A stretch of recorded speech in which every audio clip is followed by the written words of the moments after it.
Ni dekat rooftop. Itu puncak Halasan hari ni. Cuaca sangat cantik dan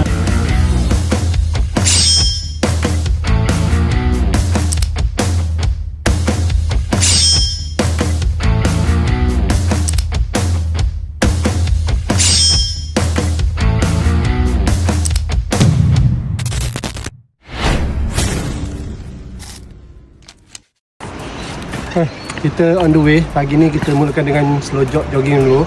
Kita nak pusing satu ekor ni mungkin dalam sejam ke 2 jam lah. pagi tu memang mulakan dengan jogging sebab kami dah tak ada peluang untuk ke Halasan. Jogging ni dalam 7 km juga sebelum balik ke bilik. Bila sampai ke Alhamdulillah, masa jogging tadi kami dapat reserve lah tempat. Dia buka tiba-tiba ada 02. Padu. Besok kita ke sana. Kemudian kami berjalan. Susang cliff. So kita akan pusing-pusing sekejap. Lepas ni kita akan terus ke waterfall. Okay. Di sini. Lepas ni kita terus ke sini. Jom.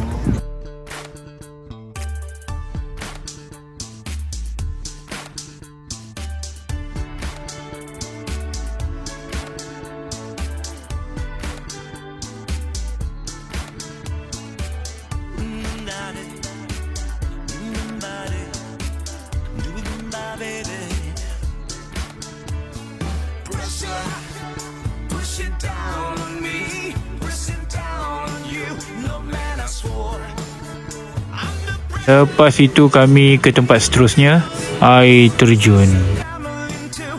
RM1,000 je. Kau cakap macam orang kaya pula, RM2,000 je. So kita ada 3. 1, 2, 3.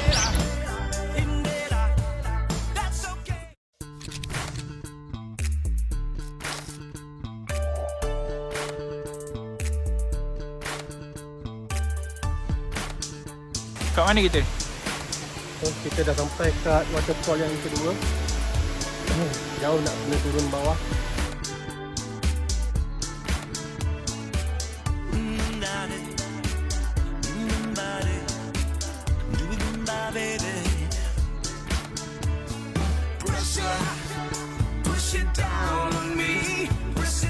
Jambatan ni sangat tinggi tapi sangat kukuh.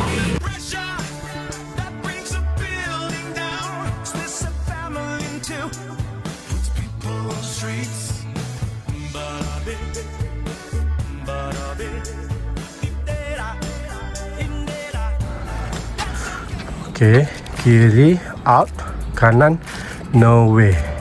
Okay, no way lah, kita orang Malaysia. Lepas tu pergi Daiso lagi. Balik dah lapar, pergi pasar jap.